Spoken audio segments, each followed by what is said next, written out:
Hey everyone, with it being now 2023, I wanted to look back on last year being 2022 and see whether or not the last year was a good year for releases. Now, Hardly tweeted this, which was sort of my inspiration for this, but it was quite a busy year. We had a lot of power creep and a lot of good new units, and I'm pretty sure that let's go in chronological order, and I'll give my thoughts on the unit and whether or not they were good. So I'm pretty sure that our first unit was Lucky Whisper. Now I'm probably going to be putting up background footage for most of these characters that if I have the background footage, so starting with probably Gamma. I don't have footage for Whisper, but I think that she was not good. She was just like a reskin of Whisper, but didn't do anything incredible. Like the boost seemed interesting with the rings, but outside of that, it wasn't that incredible. So yeah, I'd say out of 10, I'd have to give Lucky Whisper a 5, maybe less. Next up, I'm pretty sure after that we got the movie characters. So we started with Movie Knuckles and Movie Tails. Now, both of these characters are still very relevant today. I once again don't have background footage, but that's fine. I will say Movie Tails was I probably underestimated him on release. He was really good. But right now, EMP Shield is nowhere close to what it used to be. Twin Tail Boost is okay. It's good that you don't take damage, but it's a little slow. And Whirlwind. Movie Knuckles, I thought, was very underpowered considering he was the second challenger. Reminder, this was post Infinite, launch Infinite, who was just undominant, undefeatable. You couldn't beat launch Infinite. So you had Fearless Strike, which was a Bass Hosen but worse. The Ring Portal, which isn't good. And then you had Spear Trap, which, I don't know. Spear Trap, it's I feel like it's trying to do what was it? Big's item was doing, Lily Trap. And I think it's better because of the stun, but I don't know, I don't think it's that amazing. So for these two, I'd probably give a 7 out of 10, maybe an 8. Both are pretty good. We had Movie Supersonic later on.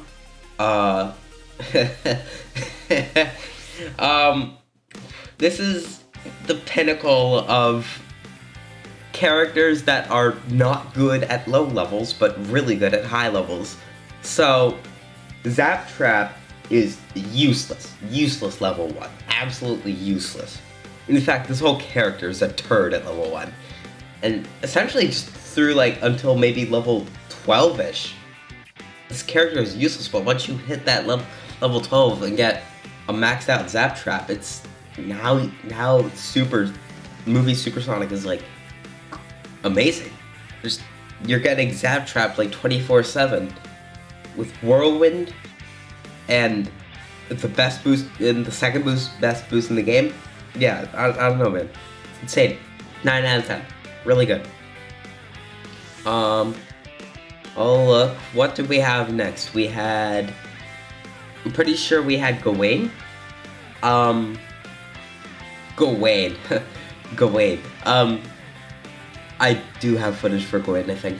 So you'll be seeing that right now. But Gawain was underwhelming. Right now, he looks pretty great, considering he has a 9.5/10 with Explosive Mind, but his boost is awful. Good lord. Dual Wheel Dash is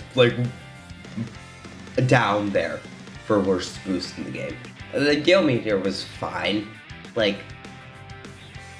Boomerang items are decent, but I never found that much use in them. But they can be put to good use. But Gawain was really underpowered, especially in comparison to characters like Percival, Lancelot, heck, even Excalibur, Gawain felt underpowered. So I'd say 6 out of 10. Next up, we had Paladin Amy. I've made my thoughts on Paladin Amy quite clear. Oh wait, no, did Gamma come first? I'll do Gamma after this. But Paladin Amy is not good, but really popular. Like, the amount of times I've seen her in matches recently it's innumerable, and it's insane considering she's not good. Both of her items, like, at a glance they'd be good considering that they like stun and they're like better Whisper, but they're like not fast enough to make a difference nor powerful enough. And then she has invincibility, which is by far one of the worst boosts. I'd have to give her a 4 out of 10, even though she's really popular. Good design, but like, ugh, not good. Gamma. This was our first super rare since Eggman, I think. And I thought he was quite good on release. I still think he's kind of good with his missile launch. And Laser Blaster is pretty good too. Both Eggman and Gamma have, Eggman has Valkyrie, and Laser Blaster both serve the same purpose. They're good enough, I'd say. His stats are pretty good, and then Electro Boost is really good. So yeah, I'd say overall like 5 out of 10. I think he was decent, but for a new super rare, all the super rares since like Tikal, no, not even. I think this Big was the last really good super rare. Everyone else was really underwhelming, like especially Eggman. It's kind of just like, kind of sad. Afterwards we had Darkspine Sonic. I'm going to do a revisit video on you at some point because level 8 you've been looking really good from my experience, but I don't know, man. The Speed Break's the best boost in the game. There's no contest. It's long, it's as fast as like normal super, and there's no ring drain. It's the best.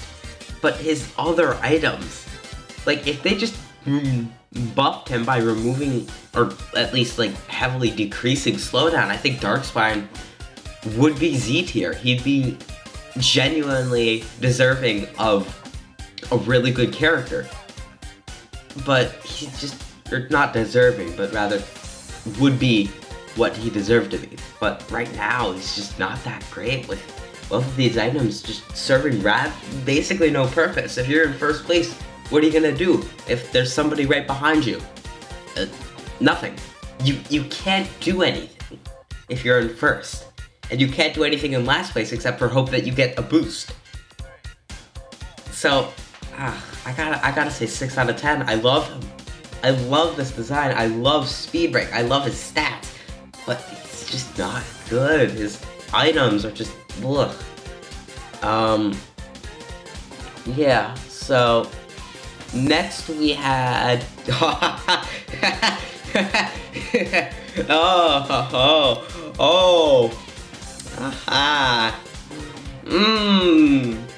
okay. So if you didn't know, I love Shadow.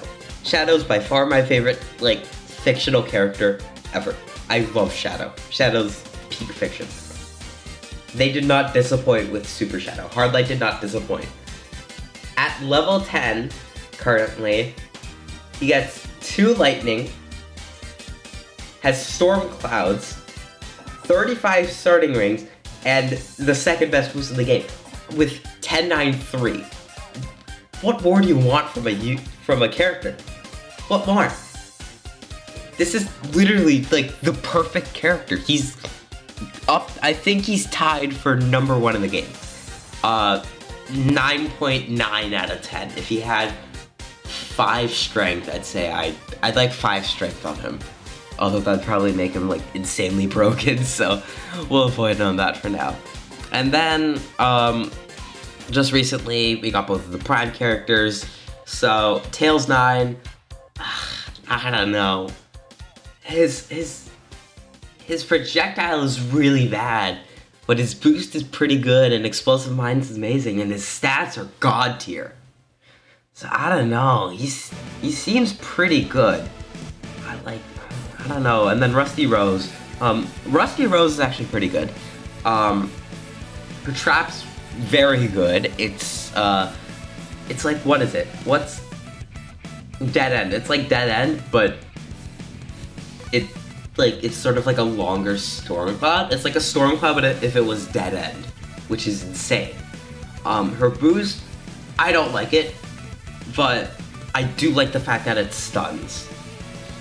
And then Bullet Punch is like amazing. Bullet Punch is like god tier. So like both of these. So for the Prime characters, I put them both as like a 7. They're both pretty good. So I guess for a total summary of the year, I think this was by far the best. Oh, I forgot Mephiles. I forgot Mephiles. Oopsie poopsie. He's overrated, but also underrated. He's by far the best challenger. People who say Infinite, you're wrong. You're absolutely wrong. Play the game.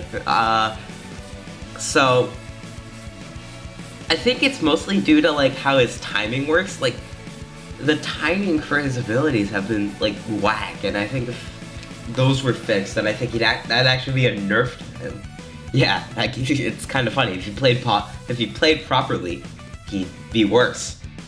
But Swarming Darkness it's essentially just Chaos's Ice Wave without the like sound. It's like it's impossible to hear, and it goes super fast. It covers 3 lanes.